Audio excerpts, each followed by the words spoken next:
All right, guys, welcome back to another episode. Today we have a special guest. Scott Horne is with us. He is an attorney, very experienced. Seller finances is one of his big deals, and of course, he also is, owns title company, and man, he just works with investors and knows his stuff. So I'm excited to jump in here. So before we start, I want to say that we don't advertise on the show. So if you guys like what you hear, you learn something, you feel like you gain some value from it, share it on whatever platform you're listening to. Then of course, give us a good rating, and we'll keep this bad boy rolling. So got Misty with me, and let's get started. So I'll start out with Scott. So talk to us and tell us how you got started as an attorney, just like your early years, and how'd you. Do I have to be honest? Sure. You're not under oath. You know, no lawyers in my family anywhere, Okay. and I am a engineer undergrad. But when I graduated Texas A&M, I was 20, Hmm. so I kind of got through school my 5 years in like 3.5 years pretty quick, Okay. and I don't think I was ready to grow up. Heck, I still haven't grown up, Yeah. and I don't want to grow up. But back then, I mean, I couldn't walk a dog, I don't think. And my roommate was deciding to go to law school. It's like, oh, that'd be fun. No clue, no idea what it was, and went. And I was going to tell you, it was tough the first couple of years just because you're going from a math background to a verbal background, and they don't mix until that light bulb goes off. But anyway, got through all that, came out, did well, had my first and only job for a year back in like 1984, 85 with a real estate development firm here in Dallas. And as you guys may not know because you're a little bit too young, there was a real estate crash in '86. And if you're in real estate, you're done. Yeah. And at that time, you have a choice. I could go work with my father, who was a civil engineer here in Dallas, and do things with him, or I could start doing the housing thing a little bit. And I started trying to find houses. Hmm. And this is where I get a chance to talk to a lot of people about asking questions because I put together a syndication. That's just a fancy name for I married the real estate with the investor with the financing. Right. And it was going to be on a 100-unit duplex transaction that was being foreclosed on. Of course, in the middle of a recession like that, everything's getting foreclosed on. Mhm. And had it put together, ready to close, making a huge commission, some $300,000 on this thing, which was awesome because I'm the only guy involved. And back then, lawyers could actually collect commissions. Um, and then they changed our tax laws, and that cratered the entire real estate community then. And it just went nuts. For those who are a little more senior, they'll remember a name called the Resolution Trust Company, the RTC, who just foreclosed on everything, it seemed like. Anyhow, that deal cratered, and I asked the banks who were foreclosing, what y'all going to do next? They didn't know. I asked them if they need someone to help manage the properties. They said yes. They hired me. Never managed anything in my entire life. Had no clue how to do it. Didn't know where to go. You go, oh my gosh, what do I do? And I spent the next 3 weeks in the SMU Law Library reading, doing things, typing up leases. We didn't have computers, guys. I hate to say that. I'm a little bit older. Didn't have the internet to go online and download. You do it the hard way. And most people don't realize those kind of things. But it teaches you a lot. Hmm. Didn't know how to market or lease a property, but I could talk. Okay, great. Go figure it out and do it. And that's where, like in our industry today, especially with those who want to be investors and whatnot, you got to learn to do this stuff. You got to be willing to reach out, take that risk, take that chance, and go figure it out. Don't rely upon somebody else to do it for you. Go make it happen. And that turned out to be an awesome first job, and it gave me the opportunity to start meeting other people and meet other realtors. And we're trying to figure things out. I find it really kind of fun. One of the first things we did from a creative finance scenario is, y'all know if I say Keller's, what Keller's is? Keller's Hamburgers, Jake's Hamburgers. No Jakes. Jake's is owned by Keller's. Keller's is an old drive-in, still there today, uh, hugely popular at Abrams and Northwest Highway. And there's a triangular piece of land there that is owned by the Keller family, and everything's on a ground lease. Well, we tried to buy that back in 1980, 7 or so, using creative finance, using what was called then zero coupon bonds in the bond market. I had no idea what we were doing. It sounded like, hey, if we can make it happen, let's go do it. Didn't happen. But you look back, you go, that's kind of one of the first things we ever did for creative finance. And I like to see investors try to get out and, put it out there occasionally and not be so timid, not be scared, learn new things and ask. If you don't ask, you don't get. Right.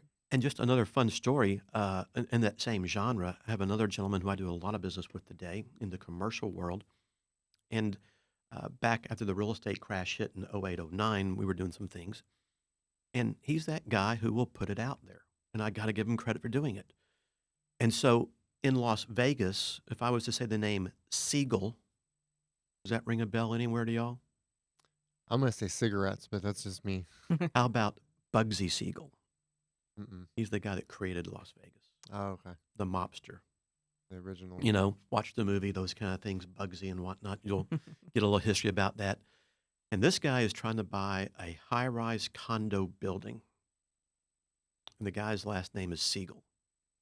So they're like, And my head starts to spin a little bit. I'm going, is there any relationship, this or that? I have no idea. They're going, oh my goodness. And this was a $900 million deal that my guy was trying to buy subject to. I'm going, wow. really? And we were on the phone with Mr. Siegel and his attorney talking about this, and it didn't happen. It was a goofy deal, but he put it out there and tried something that outrageous. We tried. 900 million on a subject to. Yep. By the way, Mr. Siegel is the I'll guy just take that the payment over. Don't worry about that. I know, and he owns the Mr. Siegel owns the largest timeshare operation in the world. Yeah. I found out finally, and real deal. He was building this house called Versailles. You may have seen some TV series on that through A&E and whatnot. Is that the house? Is that the house that they stopped building? Yeah, And it was like the largest home they'd ever built, but then they just completely stopped construction. it was like 90,000 square feet. Yeah. I mean, what do you do with 90? It's in California, right? That's the one. Florida, I think Florida. Florida. Same thing, only different. Something like that, I believe is where it was. I'm not 100% That's certain. right. And so he owns the largest timeshare, and that's a racket too, man. And those guys know how to sell. They do, They and know how to sell. they get after it. But it's just you look back in your career a little bit, and you see these Yeah. kind of things, and it's fun to talk about. But you go from the property management, and when you're a young kid, you don't know what a recession is. You don't understand it. Mhm. You just know you can't get a job because no one's hiring. Everybody's laying off, right? Yeah. What do you do? If you like to eat, you got to figure out how to go earn a living. And we just kept trying and trying. And I was in the commercial world very heavily, doing apartment complexes, office buildings, shopping centers. And I could tell stories. And this is our wonderful government at work sometimes, where I brought a gentleman, and this is the stuff you remember in history and in time. Yeah. The gentleman's name was Wolofsky. He was a huge builder down in Florida Mhm. and had developed a lot of Sanger Island and whatnot, which is kind of off by Miami and whatever the town is just north of that. That's pretty well to do. And they were coming in making an $80 million all cash offer to buy 4 apartment complexes here in Dallas. Going, awesome. Legit deal. Everything's there. Yeah. We're ready to go. We get everything through it. I'm the only guy involved. Huge, commission coming in. Right. Government said no, and they sold those apartment complexes 3 years later for $50 million. That's the intelligence of Washington sometimes and whatnot, or just the bureaucracy. You go through, and you remember these kind of things, but you try.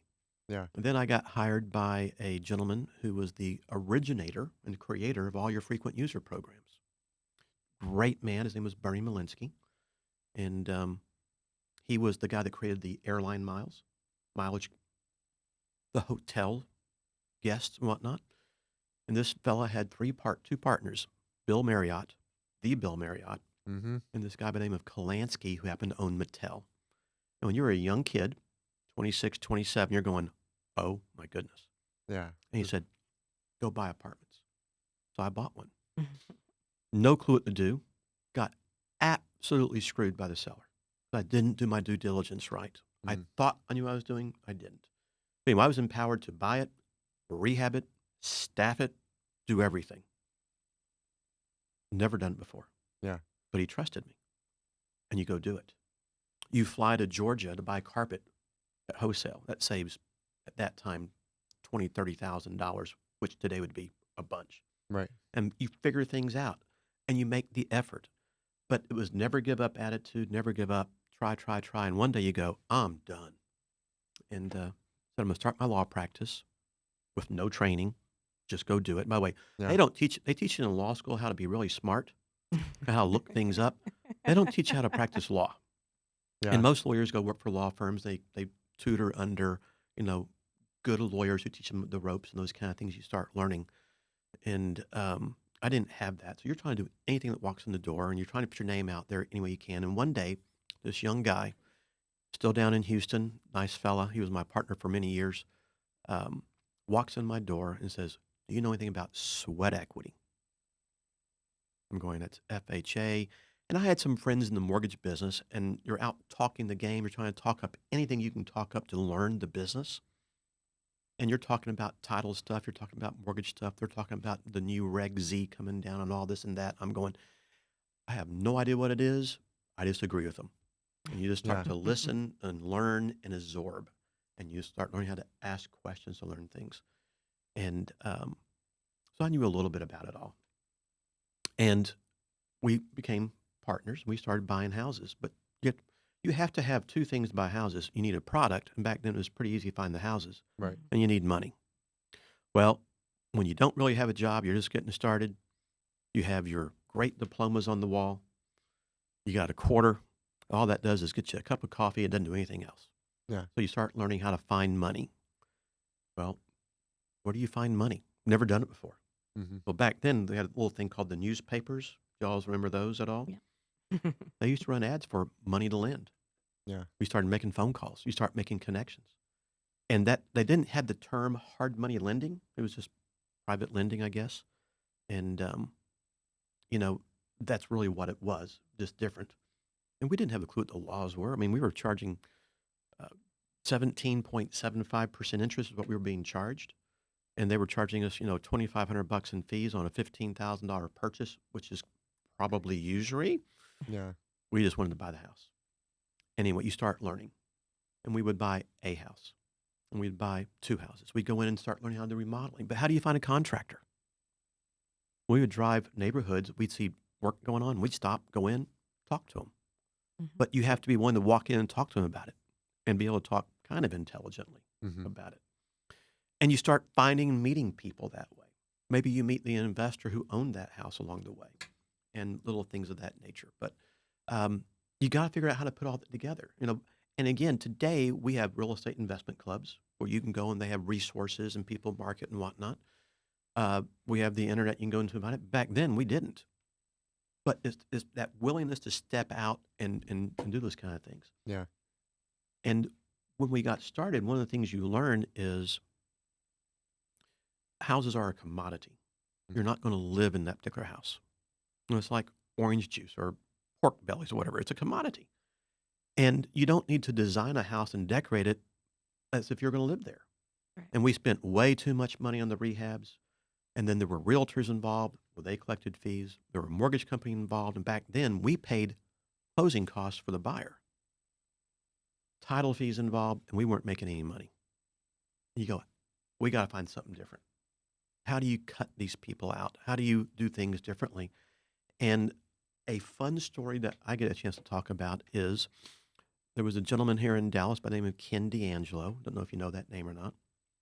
I'm sure you understand we buy ugly houses. Right. So he was the guy who created Home Investors. And we flipped houses back and forth in the late 80s and early 90s together. And we would all sit down and chit-chat and talk about different ways of doing things, this and that. And he'd talk about, you ever think about a lease purchase? Yeah. Or a lease option? And by the way, we could That do was- those things back then. Yeah. Now it's Now we have a lot more regulation, right? But collaborating with good people who are innovative and would think about things, we started learning how to put together a creative finance game. Mm-hmm. And all we were trying to find is how do we get our houses income producing without going through realtors and mortgage companies and title companies. And we got involved in the note game. buying, not buying notes, then, but selling notes. Hmm. And a real estate lien note and a deed of trust, a mortgage, is saleable. And of course, whenever you own your own home, rarely will you pay the company that you closed with. That mortgage is sold to company A, B, C, D, right? Right. Quick too. Yeah, same Really game. fast. They do that quick. And so they were creating some new things in the marketplace. And there was a gentleman here in Dallas. His name was Todd Etter. He created a company called South Central Mortgage. He started buying paper, and he learned how to put it together in a pool and then work with other companies. There was a company here called the Associates, and they would meld it, and they would take all this stuff together, meld it into big mortgage packages, and put it out in Wall Street. Great. They did it the right way back then, by the way, not the wrong way. Yeah.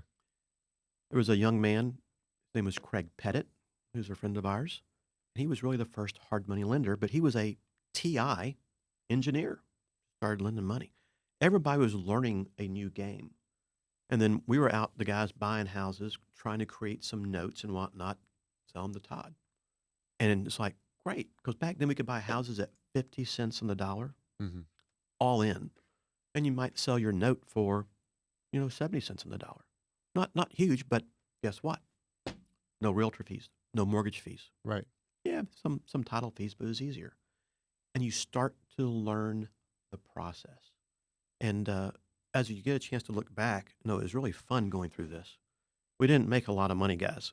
It's just, you're just learning. You're learning. You're learning. You're trying to figure anything out. You're paying your dues, basically. You're going to You pay one are. way or the other, but that's the way you paid. Yeah. And my partner, his name was Kip, nice guy. He's still out and doing this in business down in the Houston area. He started bringing people in to hunt deals. We at one time, I think we had 10 guys in our back office shooting contracts everywhere, kind of like the new wholesale companies today. They're just their whole job is to make offer, make offer, make offer, make offer. Get on MLS, do what you can, drive neighborhoods, make offers. And we started buying up to 20 houses a month doing that. But when you buy 20 houses a month, that, by the way, all need rehab. First off, you have to have capital to do that with. So you're trying to Mhm. figure out, where does that come from? The new hard money lending, as they call it. Other private sources. And we'll talk about banks in a moment, just as a perseverance thing. But in order to buy 20 houses a month, not only do you need the money, you need the contractors. You got to fix it up. You got to do the marketing to get the houses income producing. Well, you can't sell that many because it takes 30, 60 days to get your rehab done. Mhm. Well, if you're buying 20 houses every month, how many houses do you have in month 2? You got 40. Right. What do you have in month 3? You got 60 sitting vacant. That's a big amount of money to carry Yeah. on interest carry and taxes and whatnot. And so the creative finance game that we really didn't call it that back then, we would use the lease purchases, a great tool called a contract for deed. Mhm. That is hard to do today in the consumer world, at least in the Texas marketplace. But we put all that together. And it was nice to be the lawyer to be able to do that. But I had no clue how to do it. I mean, again, you go to the SMU Law Library, you sit there and you go through all the paperwork and mortgage documents, and you start learning the game, and you figure how to put together.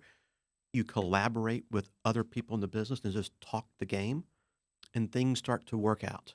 Kind of like some of these mastermind, groups they have out there Yeah. today. Yeah. You get a chance to collaborate. I'm doing this, we're doing that. Think about this, and you meld it, and it worked. And we were able to get our properties income producing, and then we started. And one of the things you learn real quick, by the way, and I'm sure you all know this, you cannot use hard money forever. It's expensive. Right. It's good for short term, but it's not good for long term. Right. And we learned how to hold our properties, but to hold properties long term, you got to have banks, Mhm. some kind of long term capital, because mortgage companies deal with owner occupied property primarily, and banks deal with the commercial guys. How do you talk to a bank? I had never talked to a bank before. I had no idea what they needed. Mhm. I didn't know what a financial statement was. I'd never done one before. And you just stumble over yourself in that first meeting. Right. And it gets just as bad in the second, third, and fourth, and the doors close. By the way, I didn't know that they didn't lend money in a recession. And you just keep trying, and you keep trying. And, a few weeks ago, I was down in Florida for a short little vacation, and in the evening, we're watching this little movie on The Founder, which is about McDonald's. Right. I've seen that. And at the very end, of course, he was talking about one of those things he said, it was perseverance, perseverance, perseverance. Mhm. And you look back, you start thinking and going, okay, that's kind of what we did. 'Cause I bet you I talked to 100 banks before Right. I got one bank to say yes to one deal. And most people give up before that. Right. I don't know if I was just stupid or just refused to give up or maybe a little bit of both, but you just refuse to fail and you just keep going and you try. And we try to be smart and you can't just be haphazard. Some people in this business are haphazard and you want to just get out there and do it. But it was a group of collaborating things. It was a want and a need. And as you start doing this stuff, guys, it's fun. It gets in your blood, and real estate is awesome. But you've got to learn finance. You got to learn construction, retail sale versus seller finance sale. But we do a retail sale. You got mortgages you got to learn about. What do you need? How do you do that? How's the game played? What's an FHA mortgage versus a VA mortgage versus something else? Mhm. And I was very fortunate to meet people, and you just start talking, and you build friendships in the mortgage world. You build friendships in the title world. You ask questions, and you sit in there and you just talk, and you learn, and you got to do that. Now, today we have our real estate investment organizations that help bring all this to the forefront, and you just put it together, and it started, and one thing led to the next, and that one house went to 2 to 4 to 8 to you know 3,700 houses that we have bought and financed today, probably. Uh, and one thing, you get this epiphany along the way. And I walked in my office and I told my partner, and his name was Dave. I said, "We're going to start lending money." And he goes, "What?" Because we couldn't do any more deals. At some point, you reach a capacity where you can either wholesale, but if you're going to buy and hold, you can only do so many. Yeah, you got And so we went, he says, "How are we going to do that?" I said, "I don't know. We're going to figure it out." mhm. He says, "Where's the money going to come from?" I don't know that either. And we started doing it. And slow roll. First year was a little slow. Second year was getting a little bit faster. People start recognizing your name a little bit. Things happen.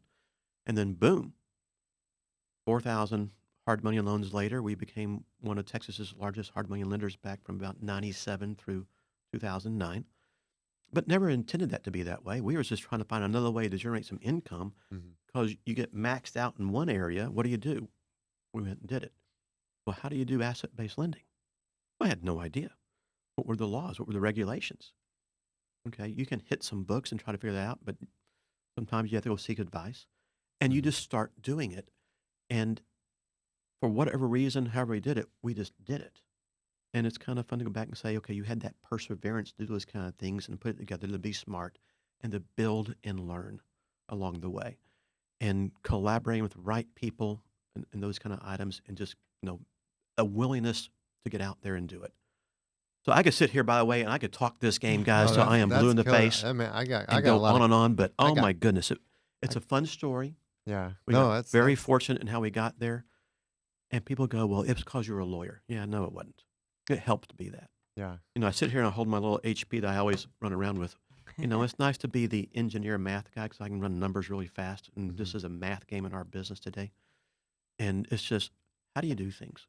Yeah. And then the marketplace changes, and you have to adapt, or else you dry up and blow away, and you just go with the flow, and you start being smart and trying to make sure you just meld what has to happen. I think you have I mean, just listening to that, like, I'm sure Misty's gonna be like, "That's Christopher," years down the road. Like, I listen to that, I'm like, "Man, I admire that because there's a lot of people that don't just figure it I have a lot of questions. As you talked, I'm writing down questions, like, going, "Man, like, I'm curious to know about this, that," kind of, on the background, different things, because it basically sounds like to me you started out with, "I didn't know what I was doing, but I'm gonna figure it out."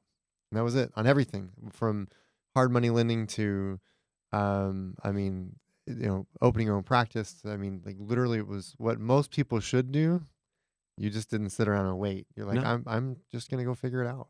well, That's someone walks huge. in the front door and they want to do a divorce. Never done one, Yeah. and it's just, where do you go figure it out? Mhm. I didn't know what the library had certain books that type in it. Yeah. Yep, and you go and you sit and you read Yeah. and you read and you ask questions of other people and you read. Mhm. Great.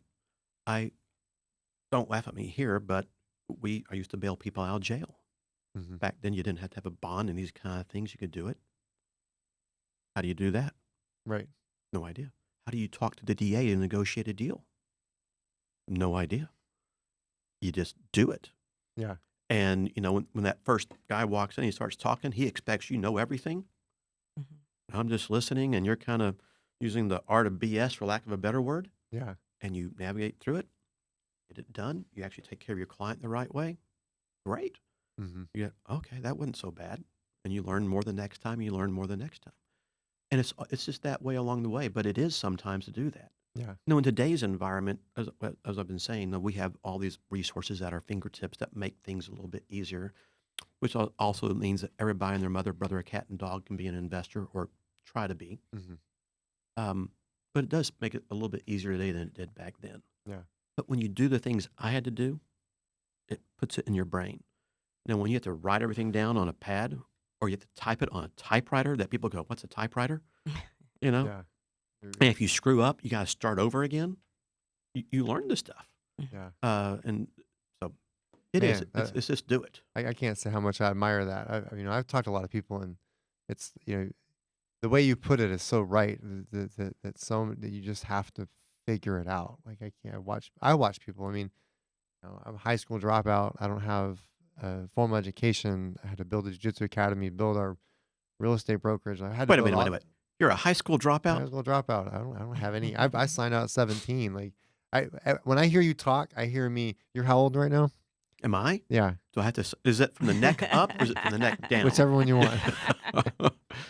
I am a ripe 63, fixing to be 64. That's gonna be me at 63. Like that because I hear that. I'm 34. I'm 37. But it's like my first business was 19. I started medical records. Just we never really talked about this in the podcast, but I started medical records, and I had never seen a medical record in my life. I remember like going in, and they're like, "All right, you're gonna copy medical records, send them to insurance companies." And I opened the medical record.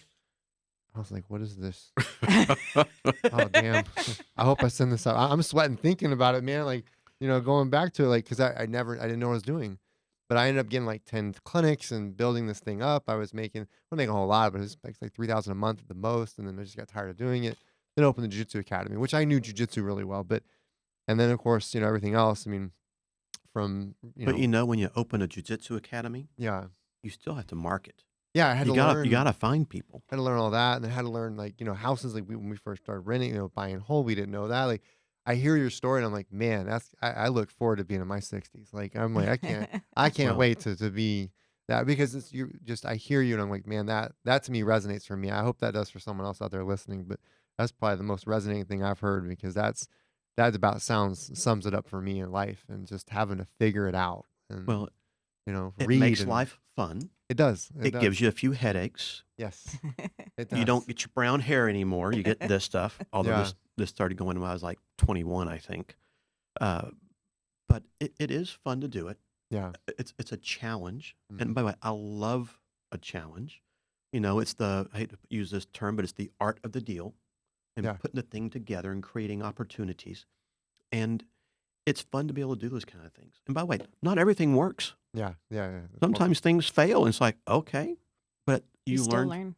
Absolutely, you do. You said something too that I think a lot of people may have overlooked, and Misty can probably say this about I know myself, but you said it, and you said I didn't know how to do this, but I could talk, and that is What- a huge skill that can go so far because you're not talking yourself out of stuff, but you can actually you're like, look, I can talk and listen, and just like man, I just 100% can agree with all of that. It's funny that It resonates. if you were to ask my business partner, about me, and she's like, yeah, just go talk to the wall and talk the paint off of it, you know. But and I can do that. But when I was young, I'm sorry, I was shy. Really? I really Yeah. was. And by the way, when you're a little bit shy and you got to get up in front, first off, you get in front of a judge Mm-hmm. for the first time. Oh my goodness, you're talking about stress Yeah. and just everything is like, what am I going to do? What am I going to say? What am I going to screw up? And of course, you screw up Right. everywhere. I had to do back in the early 90s, there was a real estate investment club here in Dallas when there was only one Mhm. called AREO, the Association of Independent Real Estate Owners. And we would have anywhere from 200 to 400 people a night there once a Mm, month. man. They would bring in these national speakers.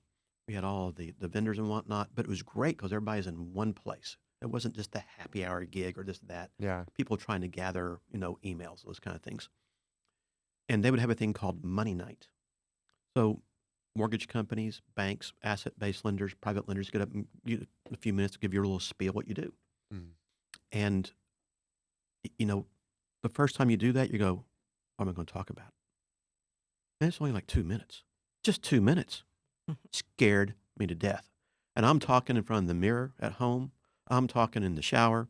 I'm in the car before they have cell phones, guys, and whatnot. And I'm talking. People look at me going, "What is that guy doing?" you know.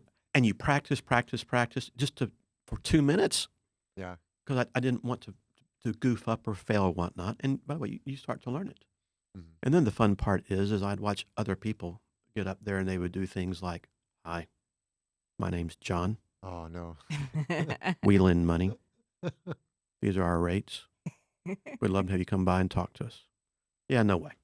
And so I got saw on that, and I don't know where I got to be goofy, guys. I'm a little goofy on things I do. It's just life is too short to Yeah. be serious all the time, And it's fun to do things. And I just said, we're gonna mix this up. We're gonna find ways of doing things where the top 10 of this, truth is stranger in fiction, things we used to do. And by the way, it really is. Mhm.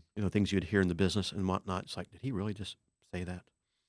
And who's the comedian Bill Engvall? Oh yeah. Yeah. Here's your Here's sign. your sign. Yep. Yeah, that kind of stuff. And it's just like we're gonna do. All I want people to do is remember my name. Mhm. And I learned in advertising just by talking to people that sometimes these goofy commercials, They the stick Ever with you. Ready Bunny, all these little things they Mhm. do like that. What's the insurance one? Progressive or something like that. Geico. Geico Yeah. and all these kind of different things they have out there. It's just all about being goofy. Just remember the name, just so they call you. Right. And yeah, content's important, but when they do call, you gotta be able to back it up Mhm. and take care of it. But you learn to do that, and you learn to start talking, and you get better and better. I never intended to be on the speaking circuit so much today, Mhm. where you go and do seminars and whatnot. I'm going, I don't know how to do this. Yeah. You just go up and do it. But once you do become a subject matter expert, what is so fun today, if I want to do an hour, a day long seminar, I don't need my slides. Right. You can do I it can just get up yourself. and start talking from start to finish and compartmentalize it in my mind and boom, blow it out there and, Mhm. and deal with it. But that's because I've got that 30 something years behind me today that allows me to do that. And, you just get better and better at it. But learning how to talk, Yeah. I, I I got no idea where that came from. I was gonna ask you that because I feel the same way. Like Misty, like we I'm the go quiet one. quiet when we go through that. I'm like I've never really known where it came from, and I was going to ask if you knew. Was there something in life that made you go? You had the ability to just get out there, go do it, and learn to just talk and figure it No. out. I had a chance. You know the name Hunt, H.L. Hunt, here in Dallas. Real Billionaires, by the estate. way. Okay. Rosewood, development. I'm trying to think what's the. Oh my gosh, went blank. McKinney, big office development they have down there and whatnot. All the Huge, uptown. huge, huge, huge, huge. Oh, owns the Kansas City Chiefs, by the way. Okay. And then it is one of their. But anyway, I'm meeting with a relative of theirs who's in the development world, buying an apartment complex. And I'm going in. I'm going. How do you talk to somebody like this? Yeah. How do you do that? I'm this, snotty nosed 26, 27-year-old kid, and you're going in meeting this kind of high power stuff. It's like, wow. And I will say one fun story just as it comes to mind, and maybe this taught me some lessons. So in my one job I actually had, the company had let go the general counsel, and it was just me. I'm 6 months out of law school, guys. I don't know anything. And the president of our company is negotiating with a gentleman by the name of Bob Dedman. So if you go to SMU campus, there's the Dedman, uh, School of Business, I believe it is. I think it's Cox, but there's Dedman Building, Dedman this. He owns Club Corp, or before he passed away, did. Yeah, If I you know know that name a little Yep. bit. I know Huge. Club Corp. And they were negotiating and managing this thing. And Mr. Dedman comes into this meeting. He's in what I would call at that time a cheap J.C. Penney suit. Mhm. He's got his little $15 plastic TI watch on. My president of the company had his $1,000 suit on, his big gold Rolex, all this kind of stuff, and it's just up ranting, raving, screaming, and Mr. Devon's sitting there just listening, doing this, doing that, saying a few things. Walks away with the ranch. Mm. And you just kind of learn that. Sometimes you learn to shut up and just listen, Yeah. and there's a time to speak also and whatnot, and handle those kind of things. But little things you pick up on, and you kind of go, maybe I need to be more like that guy. Yeah. And that was And that you do it. moment for you that Yeah. one of the moments that you're like, this makes sense. It does. I need to do what he's doing and just But at the same token, and I'm hoping you're this way too, yeah. but talking to people is fun. Mm-hmm. And I like to ask, who are you? What do you do? Yeah. Where you come from? Why are you here? What are you trying to do? What's your goals? Mm-hmm. And I want them to talk. And by the way, you ask a few questions to somebody, they will open up and be careful. Yep. You got to learn Yeah. that. But it's fun. And by the way, you want them to do that because it helps them build and grow too. Mm-hmm. And it teaches them how to talk and those kind of items along the way. And they get it. Yeah. Well, one question I want to ask you, as you were talking, you mentioned you had opened your practice. You didn't go and basically you went straight to a company, worked for a company, but you opened your practice with no experience. So, and I don't know that because I'm not, I didn't go through law school and everything. So is that, you're not required when you get your degree you can go straight from degree and, pass the bar and everything and just go open a practice and you're done. Right. In So there's in the legal world, they ask things like, what do you call a lawyer? Someone who went through law school who passed the bar? An attorney. It doesn't matter if you were top of your class or bottom of your class. Mhm. You get the diploma. Yeah. They just don't teach you how to practice law. And you can literally go open and learn from there on your own. You Right. can. On the That's spot. not always the most You're right, advised thing to do, right? Right. But that's what. But you had the ability to go figure it out, and you did that I at did. some point. So that's man. I got very, very lucky, I think. So you also mentioned lawyers at that time could not collect commissions. Oh, we could. Or could collect commissions. So I'm curious about that. I wrote that down. I was like, how? So tell me a little about that. So obviously things have changed since the mid 1980s. So what's Did he just different? make me sound old? No. I was born in 85, by the way. Thank you very much for that. No, it's like talk about that a little bit. Like I'm curious to hear about that. So you said that you could collect Well- commissions, and then eventually it changed. Who writes all the laws in Austin? Lawyers. Lawyers, and So we were written in that we didn't have to have a real estate license to collect and negotiate, real estate transactions and Mhm. sales, and we could collect fees and commissions for doing that. Yeah. Since then, TREC, the Texas Real Estate Commission, they've changed that. They changed that back in the mid-late 90s, I believe, gotcha. where now if you want to be a realtor, you got to be licensed. Hmm.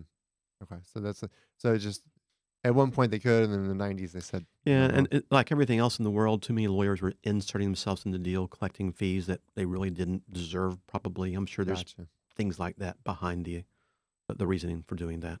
Yeah. So There's always a reason. I want to ask about 20 houses a month because I know there's probably people that are going to listen to this and they're going to be like 20 houses a month, and obviously that's a massive scale. I mean, what did that take for you guys? And as far as kind of run back through that a little bit, like what'd that look like? It sounds like you had to have a pretty well working machine for that bad boy to work. Like you had to really, I mean, It was just trying to figure it out. I Yeah. mean, no formal training on the people. It's like, hey guys, here's the contract. Here's how you figure it out. Look up these things in listings. Here are the areas I want you to look at. When something comes up, let's go make the offer. mhm, And here's your kind of a formula. Go put your eyes on it once. Write the contract. Let's see what happens. Yeah. Or just sometimes blind offers. And at that time, there were only two of us. We finally got enough money to hire an assistant, a secretary. That helped a lot. mhm, Along the way, this gentleman, Dave, who was my business partner for 25 years, had gotten laid off of his property tax company he worked for, mhm. doing tax He came in and said, I'm going to come work for you. And it's like, yeah, no. And but anyway, he kind of bought his way in, working for free for the first year, Yeah. and those kind of things. And that helped us do some things and expand. He brought some bookkeeping, accounting expertise to the table that we didn't have. And, you just start doing it. But, as you start buying a house, or you're buying 2 or 5 or 10, you kind of go, we need more contractors. Hmm. Well, do your current contractors know anybody else? Or let's go drive neighborhoods, let's go find people. Who can we talk to? Do we know anybody else in our business that you can find? By the way, it wasn't easy finding investors back then. They just weren't a dime a dozen out there. Yeah. Who do y'all use? What about this? And you hustle. And then you have to go through the closing process. Well, I started learning how to draft our paperwork a little bit, so that saved some money. And one of the things I talk about in our money seminars we put on is like, what are the three most important things in real estate? What's the standard answer? Come on. Location. Location. I would say don't lose money. I was like, in my mind, I was like don't Do lose the money. numbers work? It was at the three. Don't Well, lose amen money. to that. Yeah, don't lose money. And then rule number 2 is go back to rule number 1. Yep. I like that. That was what I was thinking. I was like, don't lose money. But what I always say, it's about the access to money, Yeah. whether it's private, asset-based lending, banks, whatever it might be. It's about learning it's about the cost of the money, Hmm. meaning you got to find a way to reduce it. And it's about learning how to save money. Hmm. And all those kind of add together to make it work. And it was nice to learn how to do my own paperwork and own documents. I didn't hire a law firm to do things. And things start to add up.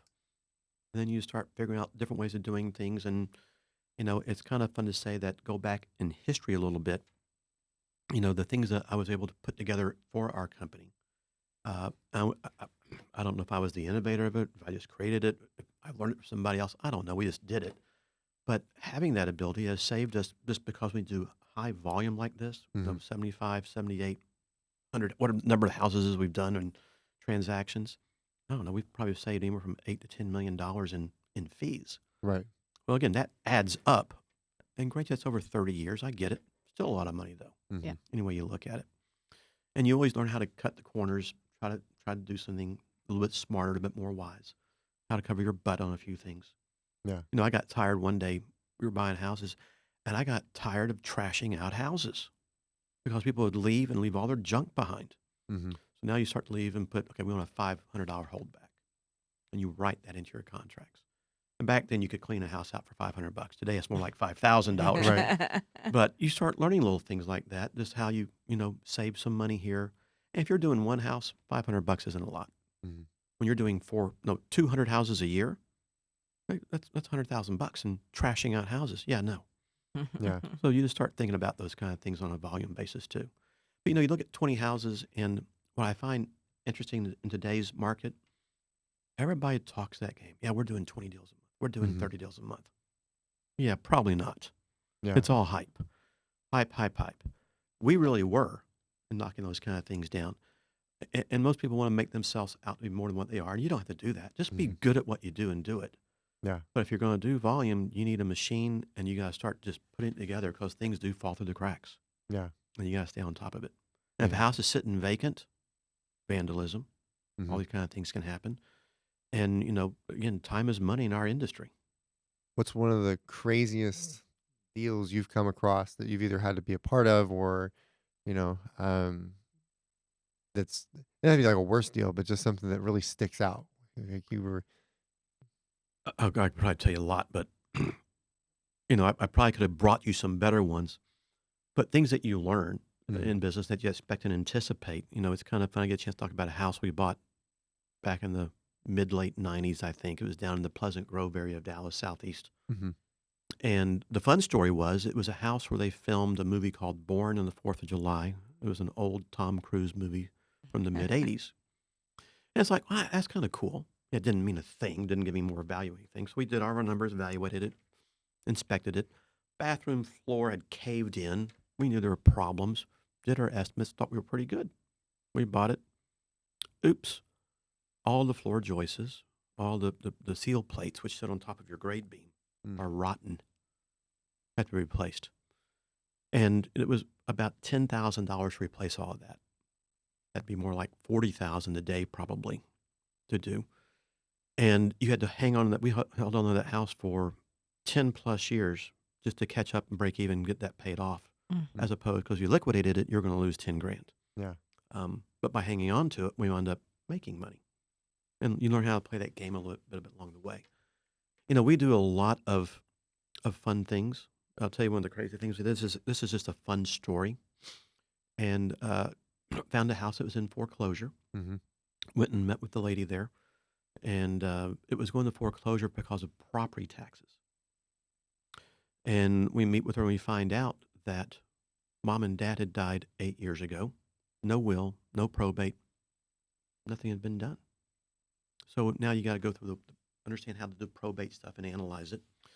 And got it down pat. And it wound up that two daughters owned 60% of the property. The father, though, when he passed away because of the laws, he had 6 children by a prior marriage. Mm. So 8 children owned half and 2 children owned half. Hmm. Okay, so these two really owned more like 60%, and the other 6 owned 40%.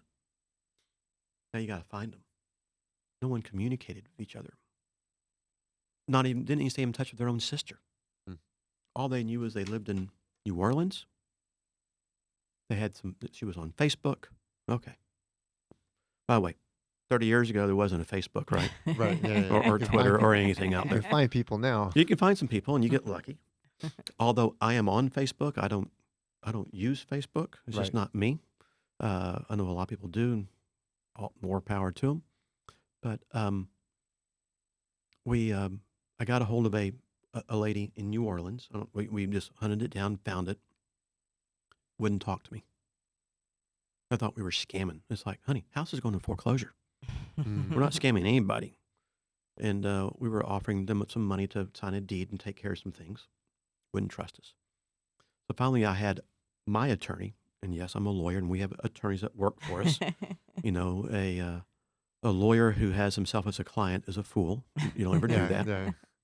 So he was lucky to get them and talk to them, and they got an attorney down there, and we got it worked out. We got deeds from 5 of the heirs, and we paid them each, $1,000 or whatever it was, and they were very happy with all that. But we were still missing one daughter and one heir. We couldn't find her. And my business partner found these dirt cheap flights to New Orleans at $43. Spirit Airlines. It wasn't Spirit, thank goodness. Yeah. I've done that once, by the way. Don't ever do it. Yeah, I won't do it again. Yeah. It's a bench seat. You need a parachute. Yeah. Good. Yeah. So anyway, with that, we said, let's just go down. So we do. We found where we thought she might live.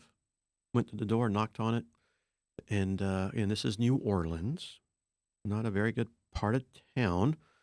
And no one came to the door. The AC was running, a little window unit, but no cars. Like, okay.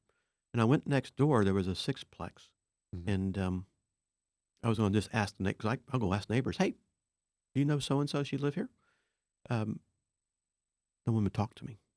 The doors were wide open. I'd walk up. They would close the door. And they're going, is this really happening? And it's like, oh my gosh. And it did. So that didn't work. And so we knew that she worked at a hotel somewhere in downtown New Orleans. That's all we knew. Mhm. So for the next 3 or 4 or 5 hours, we drove almost every hotel in downtown New Orleans. I'd pull up. My partner would run in. Nope, nope, nope. Did that for hours and hours, 30, 40 hotels, whatever it was. We went to a bunch. We couldn't find her. Didn't know why. Went back to her house, left a handwritten note on the door.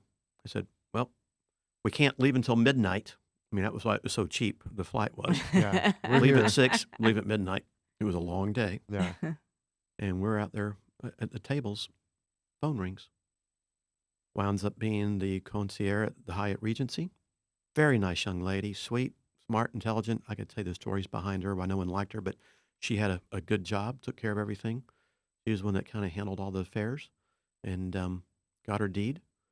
So now we own like 96% of the property, which is great. Mhm. Tracked down the other brother in Baton Rouge. He would not cooperate at all. You offer money, they don't want anything to do with anything. And there's some legal proceedings you can do to handle that, and we filed that. Got the house, and it wound up being a home run. And that's kind of one of those fun stories where, are you really Yeah. willing to go to that length to do it? He has a But it was track worth record. it. It was kind of fun doing it. So it wasn't, okay, we got to spend a day in New Orleans, eat some good food, go to a casino for a little bit, have some fun, do this, do that. And, hey, got all of our deeds, worked out great. Yeah. So those are kind of the fun things you get a chance to do out there. And I could probably come up with 100 more like that. But You just went out there and did it and got a plane ticket and we're gonna figure it out. and most people go, Mm. really? No, if that plane ticket had been $500, I may not have been willing to do that. Right. But at $43, you go, yeah, we can do that all day long. Yeah. Let's go. And no hotel, just a rent car, and you go. Yeah, you're there just for a day. Yeah. So what I know that you own numerous businesses between, I know you have like the owner finance network, you've got your law firm.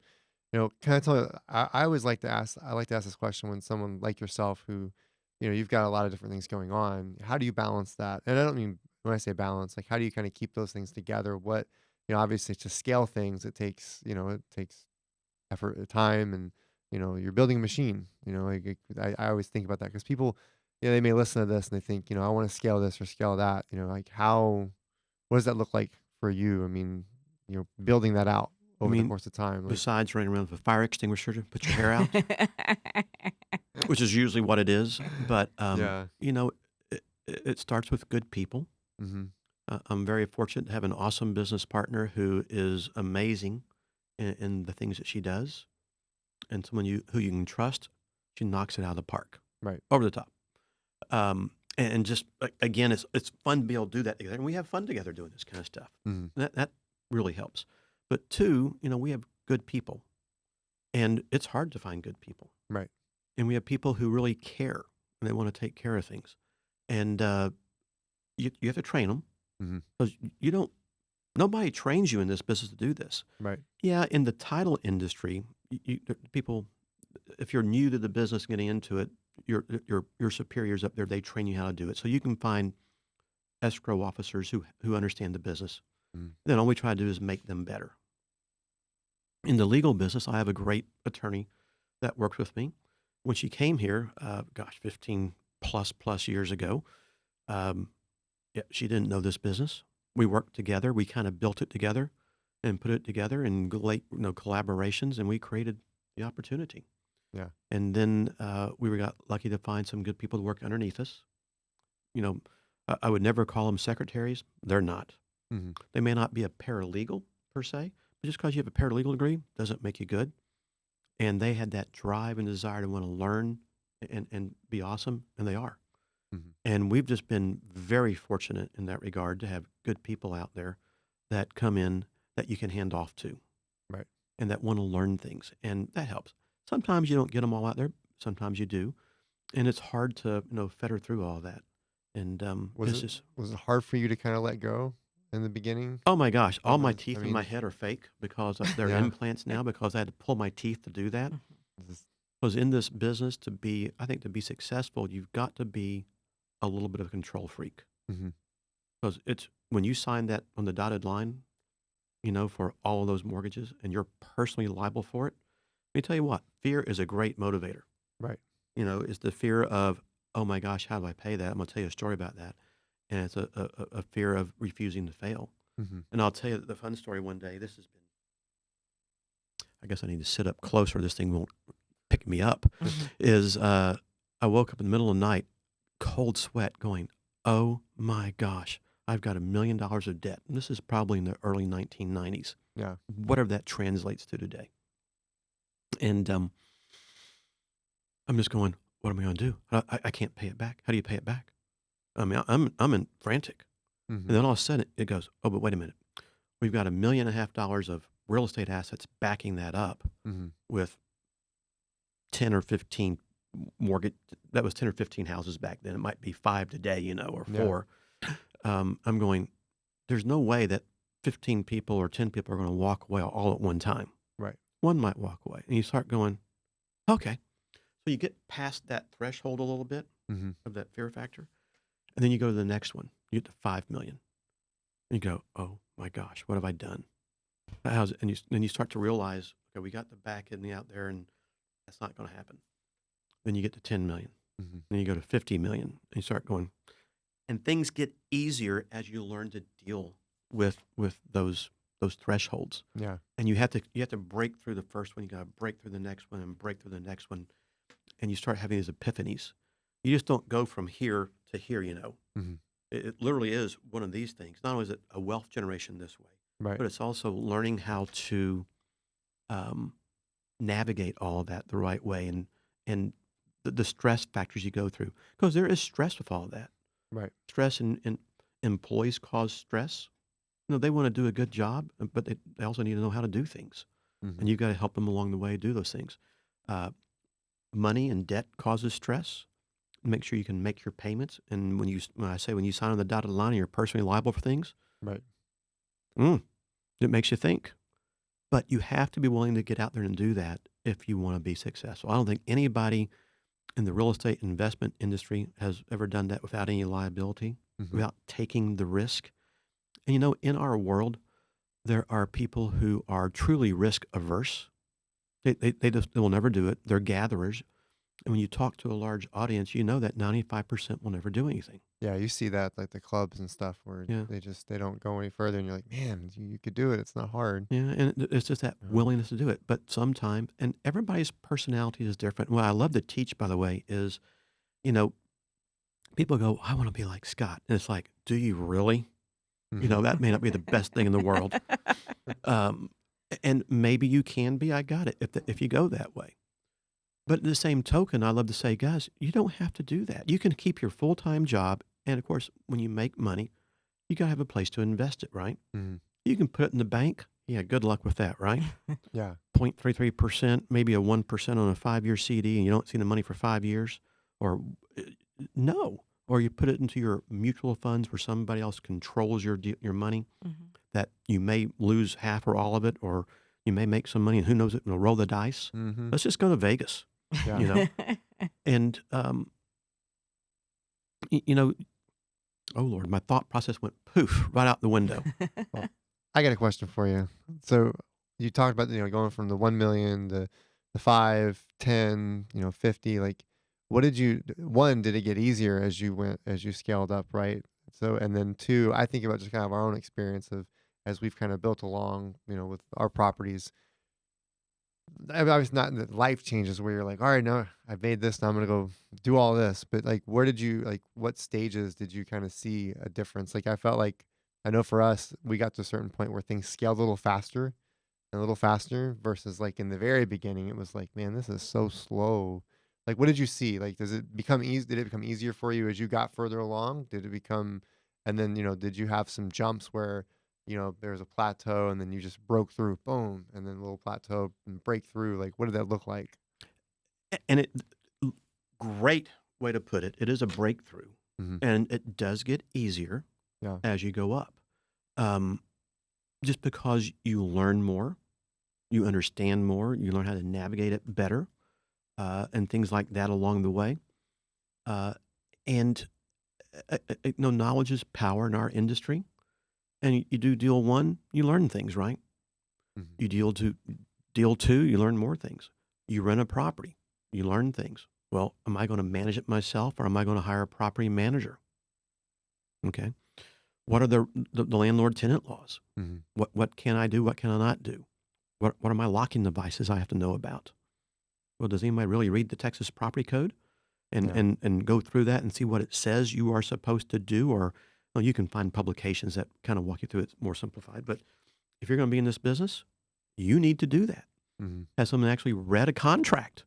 What does the contract really say? Hmm. Don't go online to the internet and get these cheapy one-page contracts. Use your promulgated contracts and put addendums to it to take care of things you need along the way, because everybody knows it is. But it does get easier as you go through it, because our business is a knowledge-based industry, Hmm. and you can garner so much knowledge going to clubs, reading the internet, doing this, doing that. But until you do it, you're Right. not going to learn it, and it's not going to stick in. And sometimes until you screw it up and it kind of nips you in the butt a little bit, you don't learn it either. Hmm. And you hope to limit those, by the way, along the way. And Yeah. I've had a lot of those, and it's been expensive over time. And you learn, and you try not to repeat the same mistake. But it is, you have to break through that little threshold along the way to get there. It does get easier. And today, you know, it doesn't scare me. Now, by the way, Hmm. you learn wisdom along the way. Right. There's certain things you learn. You learn the marketplace. You learn where you want to be. There are some people out there who are maybe really great at doing $1 million transactions. And that's what they want to deal in. They may only do $4 or $5 million deals a year. Awesome. And they're good at it. Different level of rehab, different level of construction, different marketing, different this and that. And you can do very well at it. Others go, I just want to be a landlord. Mhm. Great. Go learn it, do well at it, make it work. But others may want to deal, I want to deal in the $100,000 marketplace or 200,000. There's no 100,000 left. Right. $200,000 Those all went marketplace. away recently. Yeah. Or maybe you're building smaller homes. No, we build starter homes Mhm. that are decent, and we play our finance game with them. But you figure out where you fit into that and stick to it and be good at it. One of the things I learned was, stick to your lane. Right. You can only be good at so many things. And I can't, although I want to do it all, no, you just can't do it all. And stay in it in that regard Mhm. and be smart and move forward. I don't try to be some genius in this world. Yeah, I've learned a lot in our industry and our business. I get banks, I get hard money lending, I get title, and I get this, that, those things. I got it just because I've learned it. But I don't go out and try to talk that to everybody and say, hey guys, look over here at me. No, I could care less. Mhm. I'm not here to talk about what's going on in the economy because I got no clue other Yeah. than it scares me to death Yeah. right now. And you find different ways of doing things to make it work, but you also, it's that slow progression. It is slow. Mhm. Um, and what has made the last several years fun really is, I get a chance to share this with a lot of people Right. along the way. And it's fun to be able to talk it and help them understand things that are along. And that really is fun to kind of give back to the marketplace. And, we're here to make money, but it's Right. fun to give back. It's fun to help people. Yeah. And you just learn different things like that along the way. And how do we navigate all these things? But it is a slow progression. No, wealth doesn't happen overnight. Some people get lucky who are on that $1 billion lottery thing. Yeah. What are the odds of Yeah, that? we'll see how long that lasts, right? Yeah. Yeah. And you hear those stories out there and all those kind of things. And you learn to be smart. And Yeah. you learn, I would love to say that I have 3,700 houses that I own today. Mhm. I don't. You have to learn to eat. People in our business, if you want to be a wholesaler, go be a wholesaler. It's okay. Mhm. But eventually you got to learn how to put one deal aside, and learn how to hold it. How do you start generating wealth? And I was going to tell you earlier, when I talk to these audiences, it's like, if you've got that full-time job, you're a doctor, lawyer, Indian chief, whatever you might be, you need a place to put money, right? Mhm. And I was doing this at I did a little presentation to Quest Trust Company the other night. And it's like, guys, you can go buy a house at full price. You don't go buy a discount. It doesn't have to be a major rehab job. If you learn how to play the finance game the right way, Mhm. you might be able to make about 11% cash on cash return. Is that better than the bank's return? Yep. Okay. Is there a little bit of risk with it? Yeah, but is it worth 11%? People go, oh, it's only 11%. I want 40. Yeah, that doesn't happen in life always too much. Right. Too good to be true type syndrome, right? And it's getting them to open their eyes to things. Go get a mortgage, learn how to play some things, make an attractive return. And then I like to teach them, if you play that same game, just do one house a year. You don't need Mhm. to do one house a month. Learn how to accelerate your debt. Use the income from 9 houses to pay off the other first one, and then repeat and repeat. And in 13 or so years, you got 10 houses debt free. Mhm. Okay. But you have to train yourself to do that. Too many people want to live for the here and now, Right. and they're not willing to live for tomorrow. They're not willing to put it back. They want that instant gratification, which I know you guys understand and see all the time. Yeah. And okay, go for it. Mhm. And that's what you're going to get. Yeah. That's exactly how we started. It's just one house, and you said you woke up in a cold sweat over debt. We were nervous about it was it's still a $350 a month payment on that house that we still have. This is like 2010, and it started the same way you just said. It was just it wasn't our main focus, but we just kind of slowly kept buying and buying, and eventually it was like, all right, we're But straight. but you get there. Yeah. And then taking on more debt becomes a little bit easier. Now, we're very fortunate today in what we do because we have multiple sources of income, Mhm. which is some strategies people talk. Uh, but not everybody can do that. Mhm. And I get it. You don't have to do that. Maybe your multiple sources of income is your job, and you start building a small real estate portfolio over here. Right. And if you're 25 years old, you're just getting started, go do a deal. Do a deal. Right. Next year, go do 2 deals. By the time you're 35, okay, that's pretty young, by the way, Yeah. 37, Yeah. my gosh, I got 10 deals. 5 might be debt-free by then if you learn how to do it the right way and just Mhm. kind of manage it. Then you do the next. Well, if you did just 2 deals a year, not 2 a month, 2 a year at full price, Right. it still works. But Yeah. people think you got to go in and buy it 50 cents on the dollar. Good luck with that. Yeah. And if you want to make a higher return, go buy it 95 cents. Mhm. Go buy it 90. But learn how to play the game. Right. Everybody knows it's like a boat. The best day, worst day, when you buy it and when you sell it. Well, sometimes you hear about rental properties too. Best days when you buy it, great. Best or worst days when you buy and sell, both. Mhm. Because of the headaches that can put up with, and they manage it themselves sometimes. And it's okay. But when you can learn how to play that game the right way, whether it's 1 a year, 2 a year, okay, that is not earth shattering. That's just a willingness to go out and say, how am I going to invest my money? Right. Who do I borrow that money from? Mortgage company, small commercial bank. What does that look like? Get a modicum of knowledge, implement. Most people are scared to implement. Mhm. Put it This in the is what- bank, put it in the mutual fund, hands off. Let's Right. go play and spend their money. And what happens? No, what's the, I'm sure y'all have heard this. This has been a year or two. Someone announced that the average American has $400 in their checking account. Yeah. I've heard that. And you I've go, heard that was are you kidding me? yeah.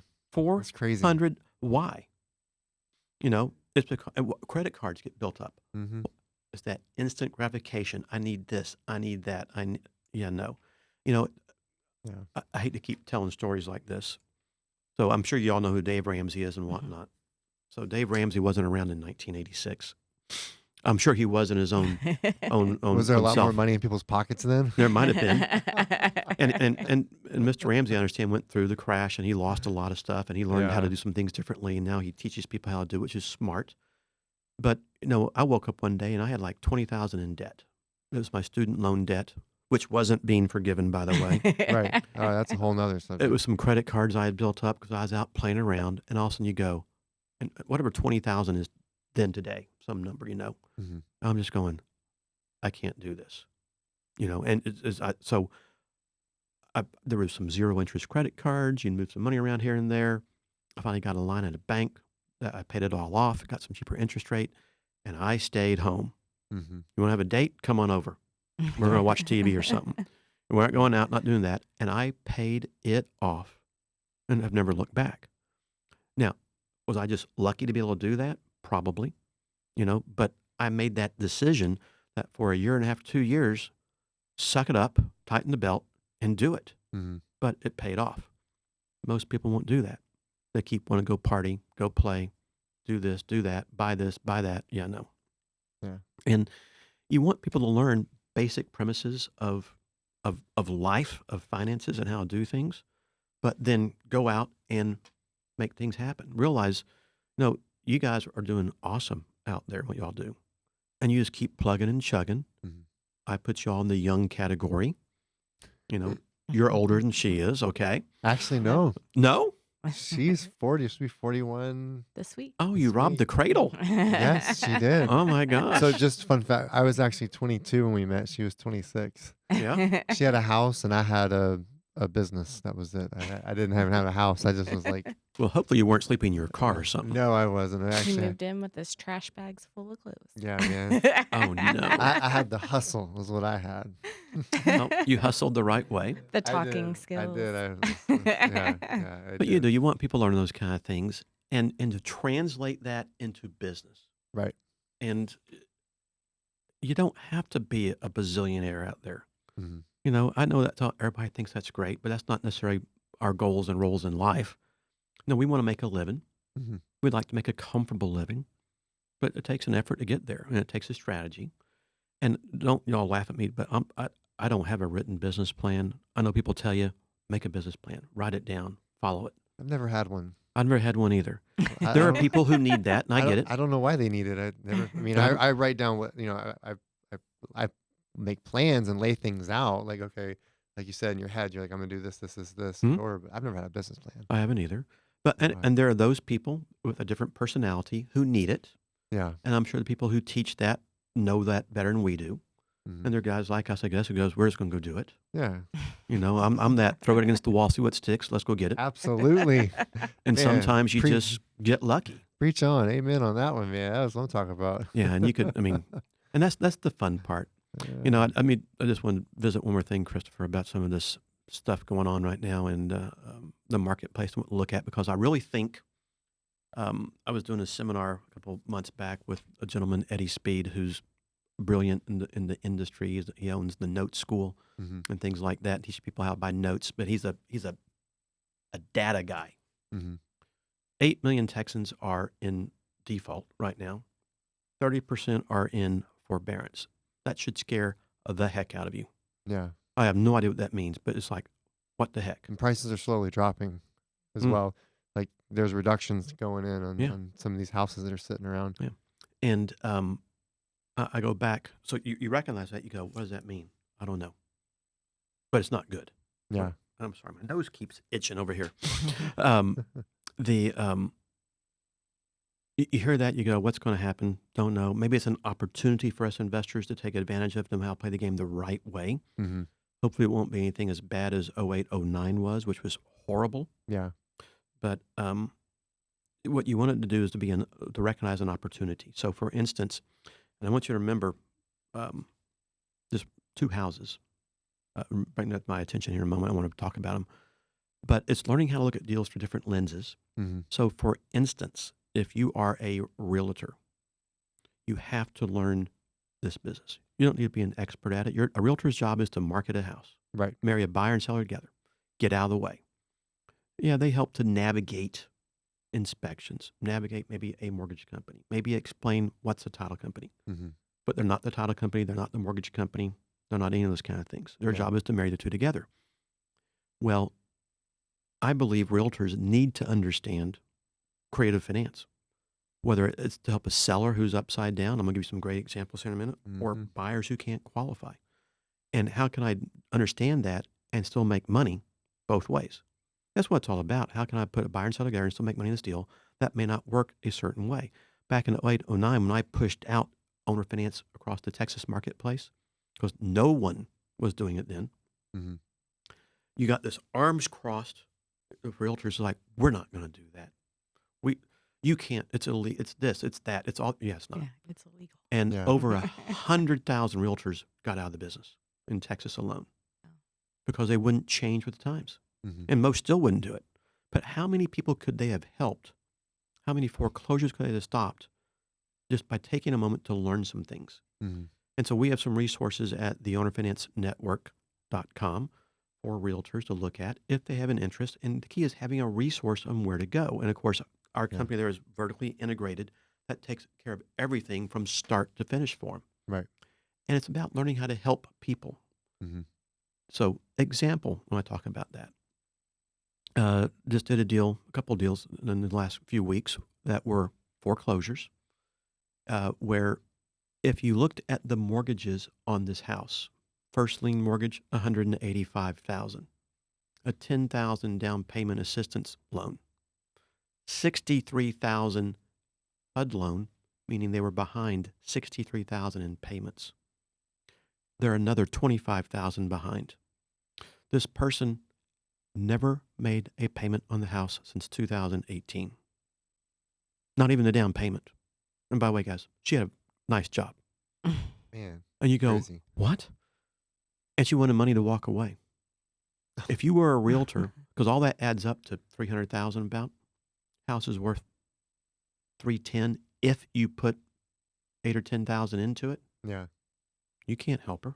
She's upside down. You can't bring a retail buyer in, and it's in a demographically challenged area maybe where 15, 20, 25% of people can actually qualify over there. Not going to happen. So how do you help them? Well, learning the creative finance game, we were able to stop her foreclosure, make it happen, and we're going to wind up making a home run on this deal and create equity out of thin air.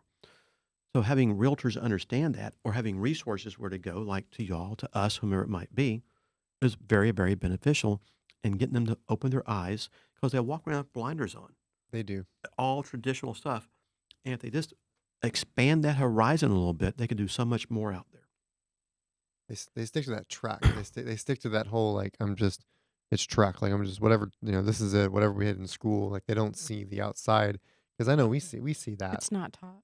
Yeah, it's Yeah, not it's not- taught. it's not taught. It's not only not taught. Mhm. It's never explained. Like no one ever even says it's a possibility. They just almost they'll go through like it's crazy the stuff they put you through right as agents. They say here you read this and the next thing and they'll touch on something and then that's it. I remember we had to renew the license. Had to we had to renew our license recently and I went through an investment class and I was like, man, I'm gonna go through investment class.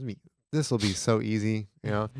But the amount of people, realtors that were in there, they were like, "What's a cash out?" Like the actual questions were, "What's a cash out refinance?" They're asking these questions. I'm like, "How do you guys not know this? Like, you're in this business. You should know. You clearly never worked with an investor, but if you don't know what a cash, that's basic. That's very. I mean, that's day one stuff. But there were so many day one questions that they didn't understand, and I mean, They all think it's an easy track to sell a house. I'll just Yes. list it and sell it, make money. oh no, But yeah, that's why it's that 90-10 rule.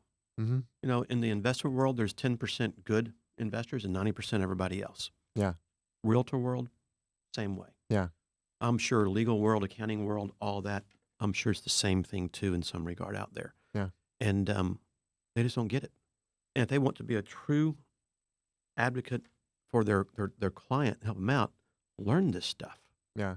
Go to these classes. Get your is it CCIM or something like? No, what's the That's the Commercial. commercial. That's the that's your one. commercial designation, Yeah. GRE maybe, or this and other things of that nature you can get.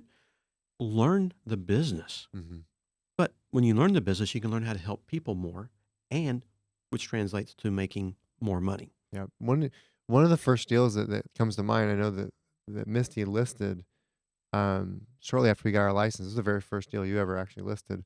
Was we ended up in a creative financing situation where run through that for a second because the buyer.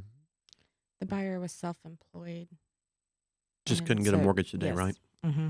And so they had $75,000 down that they could put down on a $215,000 home. It was a great deal. Guess what? But People they don't didn't walk wanna do away it. from $75,000. I know. right, but they also didn't want to. They also didn't. They couldn't qualify. It wasn't the self-employed because they had like it was 2 more months or something, 3 more months, and they would have been fine.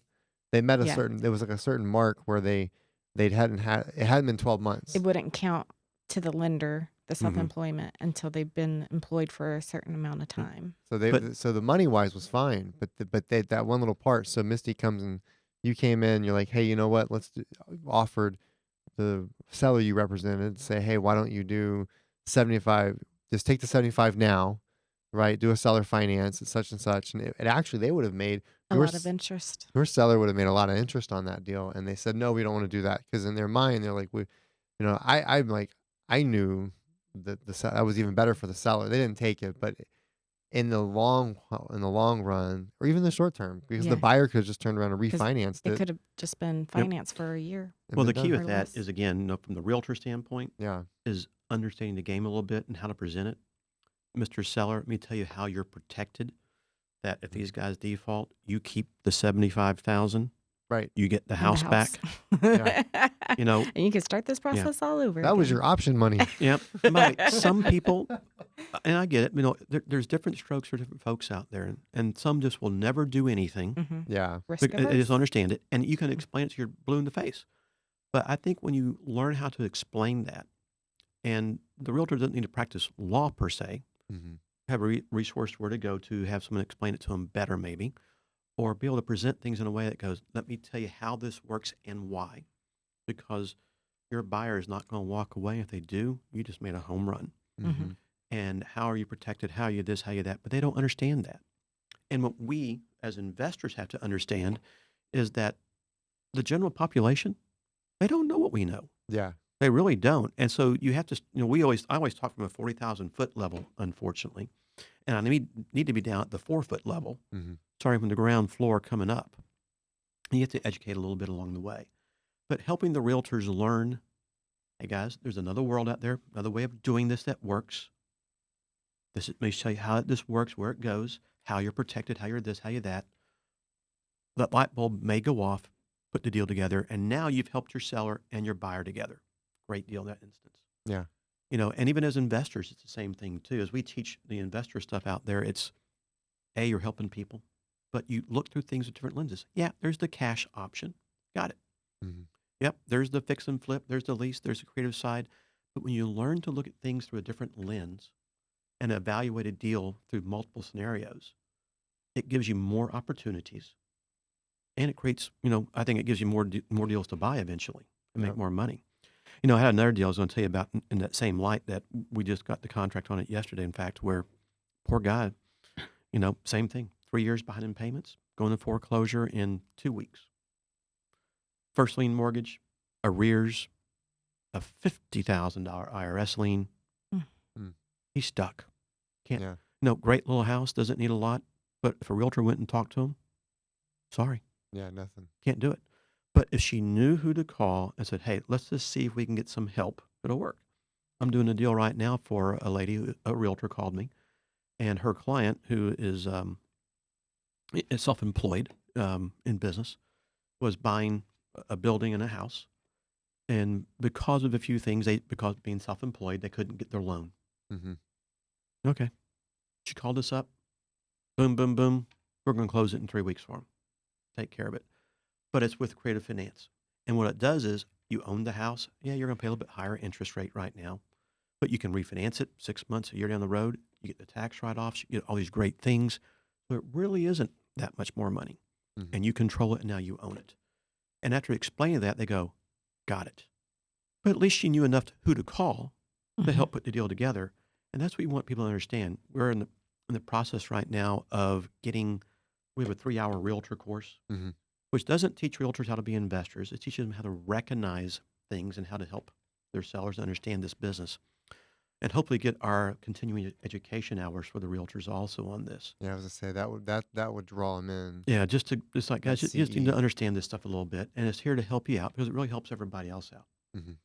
And hopefully they'll have a willingness to understand that. But, in our world, it's the investors too, because so many people, everybody teaches the wholesale game out there Yeah. because it's easy. It's a low entry point. Yeah. It doesn't take a lot of money, hardly any in Mhm. some cases. Knowledge, yeah, but that's about it. The next level, which is, of course, the fix and flip game, it takes the next level of knowledge and a different level of money. And then you go into the buy and hold game, a different level also. Hmm. And there's just different ways you can navigate things. Yeah. But I'll tell you, it makes our life fun, though. Keeps it interesting one way or the other. Yeah. I like that CE idea because that's something that there's so many.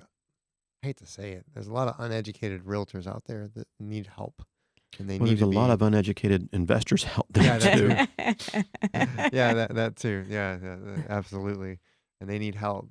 So And there's a lot of classes out there that you don't really learn a whole lot from. that Oh, yeah. the investment class I went through just for the renewal, they did the test, and I went through it. I was so pissed off when I came in the house. I came back, I came back in the house and from my office, and I was like, Misty, this is complete bullshit. The whole thing was none of the questions were investment related. It was all Trek stuff. Like, oh, what if, I'm like, as long as we have bought property and held it, none of it covered anything an investor would do. And it was ridiculous. It was crazy. And, I'm thinking to myself, like, this is why these people don't know this stuff. You can get all this from, I'm sure you probably agree. A lot of this stuff you can learn for the $1.50 in late fees to the library if you just do your work. Yep. That's pretty much what you've said. And I agree with that. But they just don't, and the courses that they teach, the agents don't teach what you're teaching. They don't teach what you teach. No. They need it. But, we all learn different ways and things of that nature that are out there. And realtors know mortgage lenders. Mm-hmm. Go talk to them. Take them to lunch. Yeah. Hey, man, tell me about this stuff. Yeah. Walk through it. Ask more questions. You don't need to know Reg Z, Reg X, Reg B. You don't need to know those kind of things. Mm-hmm.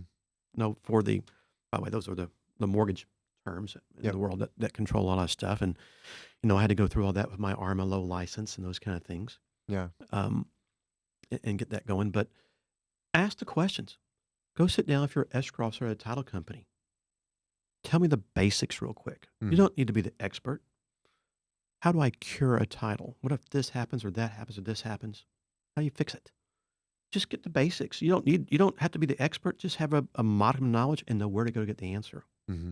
And then you will slowly learn things. And that's what you want people to do. And sometimes they do it. Sometimes they don't. You can lead that horse to water. That's about it, right? Yeah. And roll from there. But just that's how I learned this game. Yeah. Then is ask questions, have fun, learn. Forgive me, I'm an Aggie. Yeah. We have these things called Yeah. Aggie happy hours back in the day, and we'd have these 300-400 people there and whatnot. You meet people. Mhm. Talk, what do y'all do? And you meet people in like mind in the same kind of industry. Have fun with them. Do this. The conversation flows. You just pick up more and more and more along the way. Yeah. You do it. You're talking about talking. One of the things I've enjoyed this a little bit. My son just went back to college last week, but he worked for a year or so in my title office and law office, learning things. He took a little break, and I take him to these investment clubs and whatnot. Mm-hmm. And oh my gosh, diarrhea of the mouth. How he's got it, I don't know where it came from. I probably know that part, but I just would sit back and watch, Yeah. and he'd just start talking. And what they talk about at that age, I don't know. Yeah. I probably don't want to know. But people, you pick that up, you do it. But just go do it. Yeah. That's what so many people won't do, though.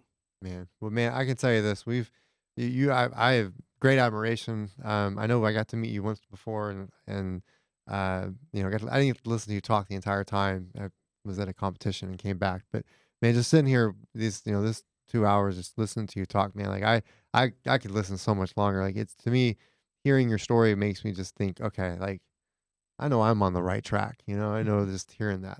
No, and what I like hearing is you're doing that. Yeah. I mean, because that's a rare breed. Yeah. I watch Susan, who's my business partner, and I, and we work 12 hours a day plus, Mm-hmm. usually 6 days a week. And I love giving stats. When I do my seminars, I ask questions sometimes. Now, what is the average American work week? Do you know what it is? 40 hours a week. It was supposed to be. Well, I mean, they probably don't work all those 40. No, 37 and a half. 37 and a half. Then I ask the next question. What's the biblical work week? Was it 5 days a week? 6 days a week? 5 days a week? It's sun up, sundown, Down. 6 days a week. Huh. That's about 60 hours, right? Mhm.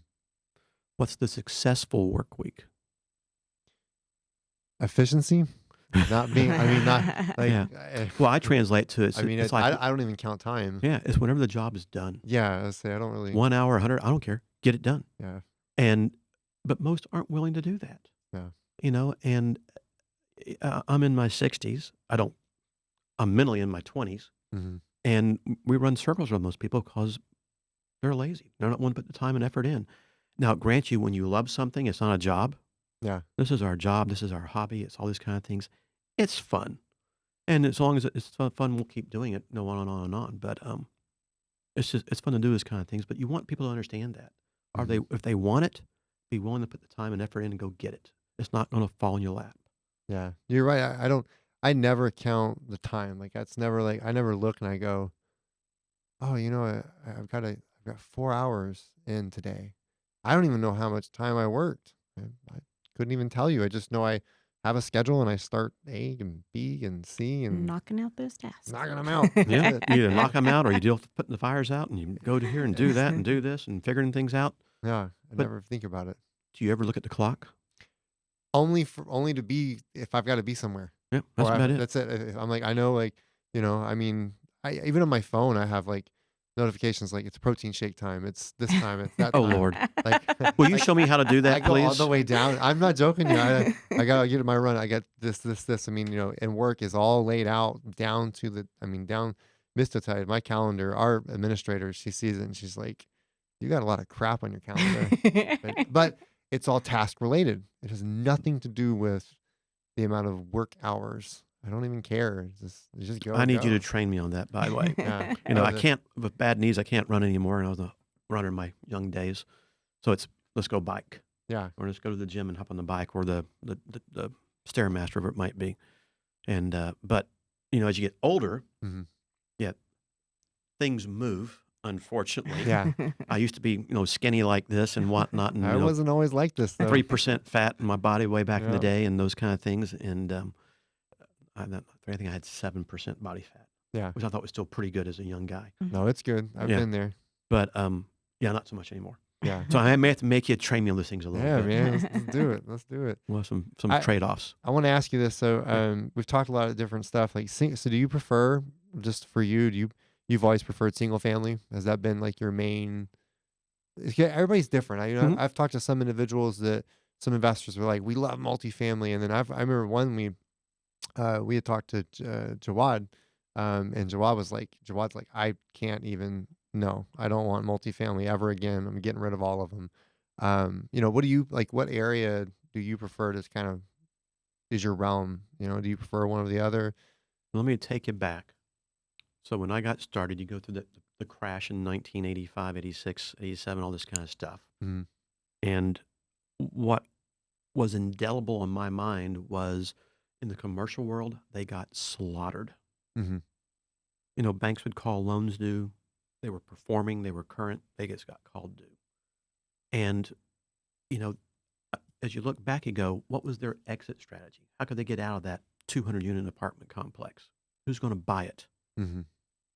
Not many people can afford to buy a 200-unit apartment complex. Yeah, you can't sell it fast. But how many people could buy a $100,000 house? Right. There's a whole lot more people, right?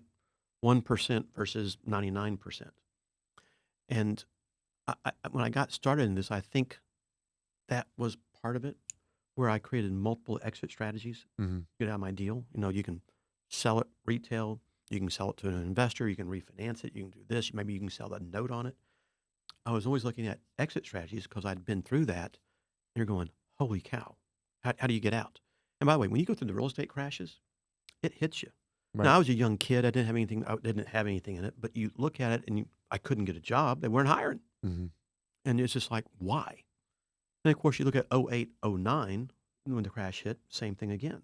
And most people who are in our industry right now, they don't understand that. They got in after that. We've been on this uphill climb, Right. and now we're at this peaking, kind of getting ready to come down a little bit and flatten Mhm. out. And they're going to go, what are we going to do? They've never been there. They don't understand how to deal with those issues back then. Yeah. I think that's really important right now to understand that.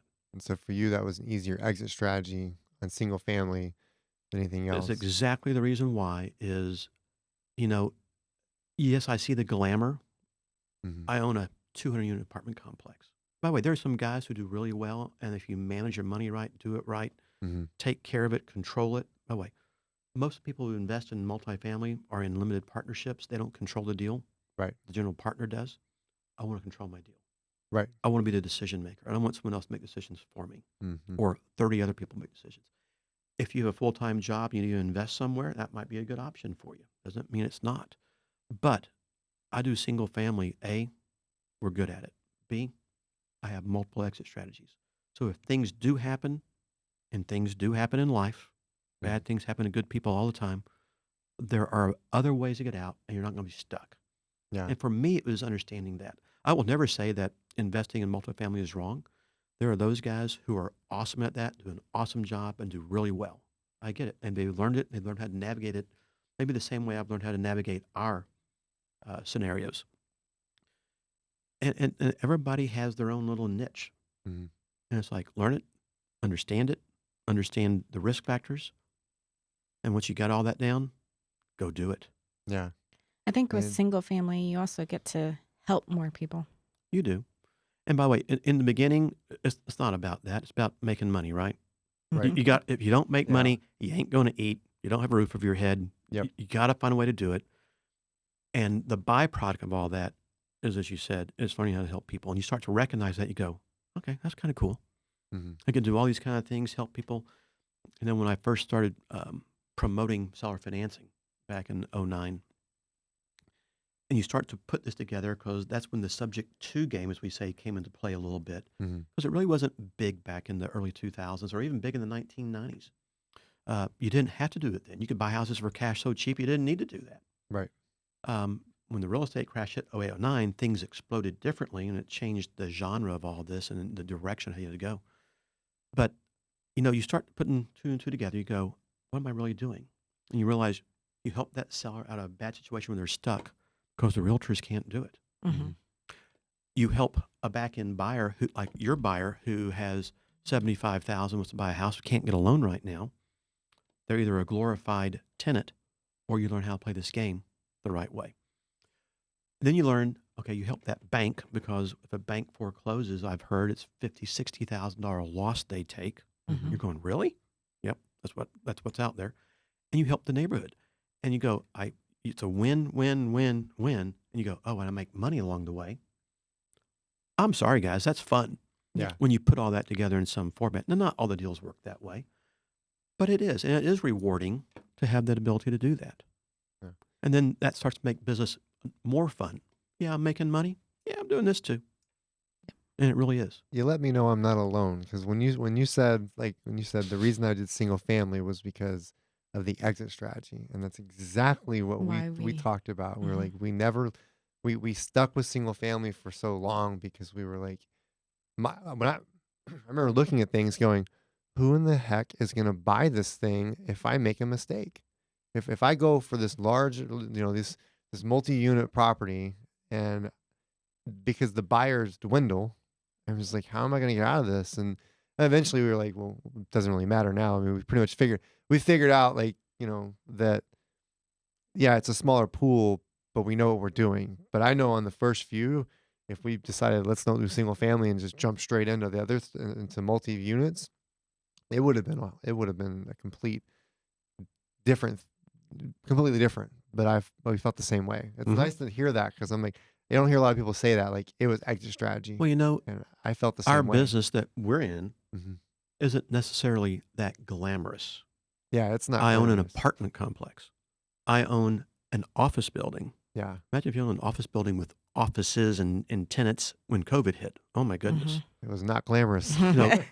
Strip center, something different maybe with retail things of that nature, but oh my goodness. Yeah, And, for 30 years, I've already said things like people always need a place to live. They don't necessarily need a place to work. hmm I had no idea that was going to hone in so true when COVID hit. You're going, oh my gosh, yeah, that was really on point. And it was to a certain degree. And I look at the real estate crash also. And just to share this with you, when 08, 09 hit, we had about 700 loans in portfolio. We had a lot. hmm Houses we owned, owner occupied, and our asset based lending loans. Not a single owner occupant walked away. Hmm. Just the 130 investors did. yeah, And you see those kind of things, and it makes you think a little bit. It makes you learn different things out there, and where you put your attention and how you put your efforts. And yeah, I have to do 10 single family versus one, 100 unit apartment complex or whatever the number might be. Okay, I like to spread my risk out. Mhm. And maybe I'm a little more conservative, in that regard, but it's okay. We've done well. You still make good money. I don't have to make phenomenal money. right. It's that slow build, that slow growth, and get there. And you don't lose as fast either, right? Oh, I mean, Lord, when, no. when it's slow, Yeah. you're less likely to lose it. You So have that quick. $5 million apartment complex, you got to dump it, you may lose $1 million. Yeah, You sell that $200,000 house, you might lose 20. yeah. You're like, Yeah, oops. I'd rather lose 20 than $1 million. Yeah. Doesn't take a lot to understand that. You said that the owner occupants didn't walk away, but the investors, they just, Yeah, wasn't their home. yeah, They had limited skin in the game. they're like, here. Yeah. In anything you look at, the last thing people are going to let go in any crisis is their home. Mhm. The toys go first, the boats, the motorcycles, whatever it might be. The fancy stuff goes away. And you do anything you can do, but the last thing that goes is your homestead Yeah. because you need a place to live. You're going to do your absolute best to maintain that in some regard. So I want to ask something that kind of came to mind about, you mentioned earlier, it's kind of it ties in, it backtracks a little bit too, but you mentioned about, you got to a certain point, you're buying 20 houses, 40 X amount. And you're like, okay, now we're gonna hard money lend. So at what point did you know where you're like, hey, I want to hold X amount of homes, and then I want to just move over into that next realm? Where did you like? What did that look like when you go? Okay, this is harder and harder to scale. Yep. I needed to move to the next step. You know, I probably don't have that direct answer. Yeah, It just happened, and you felt it. yeah. And what you feel is you know, we got out of the retail game real quick, Mm-hmm. and we started to pool mortgages together. Mm-hmm. And the banks kind of liked it because we were in things pretty cheap. They were income producing. And by the way, my first banks made me put my loans on a 5-year fully amortizing loan. Mm. 5 years. Mm. We said okay, and we performed. Okay. So by the way, I was still making money in my little law practice that helped us to, you know, be able to do that, because that meant you were breaking even. Mm-hmm. But you're paying houses off in 5 years. Imagine that today. Yeah. That's not going to happen, right? Mm-mm. And that has slowly inched up from 5 to today. You know, my average bank loan is 15 years, but we pay them off in about 12. Not going to be 5 years again. You just can't do that Mm-hmm. unless you put a huge amount of cash down. And that's a zero finance deal pretty much. You can pay them off in about 12 years if you play the game the right way. But we're out here doing this game, and of course you have to eat. We start seeing, let's keep some things, and we're just talking amongst ourselves. Mm-hmm. You know, what do we do? How do we do? What do we think we ought to do? You know, love to be debt free. Love to have this. Love to have that. Love to have that cash flow. And you start to figure it out. And there's not a particular moment where it's like, wow, we got to do that. And sometimes there is, by the way. Yeah. But, you know, as we get a chance to do things today, and I get a chance to talk to people in our seminars and whatnot, it's how do you generate wealth? You don't generate wealth by buying and selling, because you sell off your asset. Right. Yeah. You generate wealth by holding assets and create. What's an asset? Well, it could be the real estate. It could be the mortgage. Same thing, only different in different scenarios. But that's your asset. Mm-hmm. And if you liquidate it, you ain't got it anymore. Right. So what are you going to do about it? And what's that philosophy? And you start just to recognize things, and you realize these things, and then you go, okay, let's sell this pool over here, and we're going to try to keep these. Maybe we put a bit of money more down on these so we can pay them off a little bit quicker, and let's just hold them. And you slowly start to build into that, and you go. And you know, again, it's just like I said earlier, when you have that full-time job, that might be your calling in life. By the way, Yeah. I'm supposed to be that computer guy or that engineer guy, whatever that might be. And that's where I'm supposed to be. Okay, but you need a place to invest money. Mm-hmm. Just do one a year. Be smart. Learn how to play that game a little bit, and set it aside. It's your investment strategy. Create that strategy and think about it. Yeah. Man, that's killer. By the way, I've noticed a lot of engineers are real estate investors. Are they really? Yeah. We're just good at the math, maybe. Yeah, I don't know. that's software programmers, right? That too. Well, man, that is killer. Dude, I can't thank you enough for coming out and talking.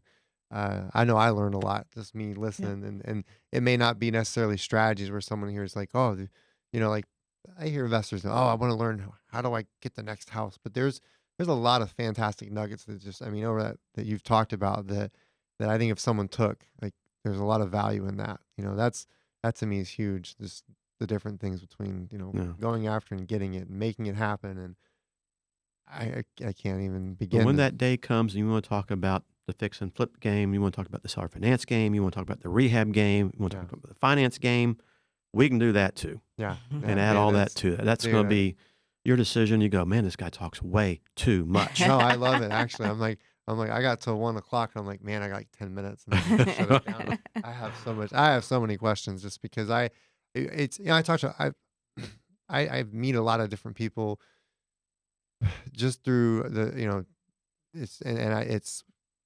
you're one of the few I've talked to where I go, I can 100% relate to that. That's me in my 60s. Like, I'm probably sure you can feel that. Misty's probably going to be like, yeah, that's about it. Because just to hearing your story, I'm like, minus the engineer and lawyer, like I go, it makes sense. All of it makes sense. I'm Yeah. like, okay, so I'm not on But think about it. You know, I'm not crazy, man. you're not crazy. I was going to say I had this great grandiose love it. plan where, yeah, I'm going to do this, I'm going to do that, I'm going to do this, and this is what I'm going to do. We're going to do all this great stuff. I'm going to get here, I'm going to get there. Yeah, no. Yeah. It just happened. Hmm. And I think really our role in life is to find where we're supposed to be. Yeah. And you navigate it appropriately. And, maybe I was supposed to be that engineer. Maybe I was supposed to be a lawyer. I don't know. Obviously, I wasn't. Yeah. I found this. I don't know how I found it. And it worked and you navigate through it. And you go, boom, and it worked. Yeah. Doesn't always work that way. I get it. But Yeah. as you navigate life a little bit, which is what you've been doing, and, you get to play in your jujitsu stuff you do, which is awesome, because that's the killer stuff, by the way. These are the guys that just want to kill you, you know. And by the way, I know your stuff is not karate, and the also Oh, yeah. I know the game there, what y'all play, and how you get them down. In jiu-jitsu, it's the dorky guys you got to watch out for. It's never the big buff tough guys. Yep. And I heard years ago that who were the Brazilian jiu-jitsu champions were challenged Mike Tyson, of course, in a Yeah. fight. They wouldn't do it. No, yeah. Yeah. You don't- Tyson would have been dead in a heartbeat. Down, just yeah, gone. you get choked out. Yeah, just Pass out. totally gone. But you find your way, Mhm. and just because you want to do something, Yeah. doesn't mean you're gonna that's where you're supposed to be or how it's supposed to work out. Yep. And you've got to work your way there and figure that's part of life. Who Mhm. are you? I watch two of my kids. My daughter is going. She is straight minded. Yeah. She's going to be chiropractor, kinesiologist, nutritionist. She loves it. No, athletic trainer. Mhm. She's got it. Those are few and rare. My son, who the heck knows? And he's got his own bent, and we'll see where he goes out there. Yeah. And you got to kind of figure that out and find it. You just got to let him do it. And it's the same way in our lives too. As investors and whatnot, you may have a job. You're trying to get into this stuff, and I'd like to quit my job and do this full time. And there are those people who will do that, and they'll make it work. Right? Right. There are others that just won't, and that's okay. Yeah. There's nothing wrong with it. There's nothing. Whether it's single-family investor or a multifamily investor or you're a retail investor into a shopping center or a land investor, Mhm. there's nothing right or wrong. Find what works, what you're good at, and go be good at it. I love it. I love it, man. Well, let me do this. So I know you've got several different businesses. What can you mentioned Owner Finance Network. Where can someone reach you if they wanted to, or or connect with any of the businesses that you're working with, that they can. You said realtors can get on the Owner Finance Network. Kind of, I guess, give out contact information as far as not your personal phone number, but but just well, that is my business number, by the way. Yeah, It's 24/7. But if But one, thank you for letting me do that. I appreciate Yeah, that. yeah. So first off, our law firm is called Horne. It's Horne. I call that the French spelling. Mhm. We'll have that conversation later. Horne and Associates PC is the law firm, and we work with realtors and investors in getting houses closed. Mhm. That's the main thing, get them closed. We do the creative finance business statewide, actually nationwide. We do landlord-tenant work Mhm. with the scope of our investor world, and we do foreclosures, unfortunately, for our clients as well when we have to. Don't like those, but if you have to, we do. We try to navigate those appropriately. We are a title company. In fact, I used to have 4 title offices. I only have 1 right now. And that's currently under the Horne and Associates banner, Mhm. but our new name is First Option Title. Okay. It is going to be our new direct operation that will be up and running hopefully in about 45 days in that regard. But we currently close, not a problem, throughout the Texas marketplace. And actually, we close nationally. We have our real estate investment operations called S2 Equities. Mhm. Scott and Susan is what that stands for. And we are an active buyer of homes, cash terms, or it might be, finding different ways of making things happen. It's just a little bit harder today, as we all know. Mhm. We are a company called Casa Bella Tejas. So if our client wants to buy a particular house, we go buy it for them, sell it back, a little bit of a markup, some down payment, and we just stick ourselves in the middle and we act as that lender for them. So those who can't qualify, help them do it. And we did that because, after closing 6,000 or 7,000 owner finance deals in the last, 8-10 years, Yeah. you find that people are stuck buying investor homes. They couldn't go out and buy the house they wanted. Right. We created that. And there's a lot of people that play that game today, which I guess people that emulate you is kind of flattery in a way. Mhm. And they did. Go get it. And then As you said, we have what's called the Owner Finance Network, which is a vertically integrated company in the creative finance world. That's where we provide legal services, title services, note pro services, which is just a structuring mechanism, loan processing through the RMLO, Residential Mortgage Loan Originator. So we do that state and nationwide. We are loan servicing for that industry. And we have a new thing called the WRAP lending. It's called OFN lending to comply with the new regulations that came down this January in the owner finance world. Mhm. And we just put things together, figured out how to help our industry be successful along the way. So um, they can unfortunately look up my name, Scott Horne, online on the internet and find all of this. Yeah. They can go to the ownerfinancenetwork.com. They can go to Horne HorneRealEstateLaw.com and find all of our various websites out there. Reach out to us, call us. If they want to email us, they can email me at scott@HorneRealEstateLaw.com as well, and we'll do our best to steer them in the right direction and take care of them. Man, well, fantastic. Well, Scott, I appreciate it. I'd love to have you back on one day. I know man, it's just it's nice to meet somebody like yourself or to hear you talk and just go, No, well, thank you so I'm on the much. right And track, and I ain't that crazy. And It's a glimpse into your future. yeah. I haven't had that very often in my life, but I'm about to have that today. I was like, oh man. So it's okay to be a But- little crazy, okay? yeah. No, I know. I know. I like being different. So, but man, I appreciate you coming on, guys. If you need any, obviously he's got a wealth of knowledge, and whether it's title, you need help with title company. Obviously, if you need to hire a lawyer, man, here's your guy. So, but thank you, Scott. I greatly appreciate it, and you guys have a good one.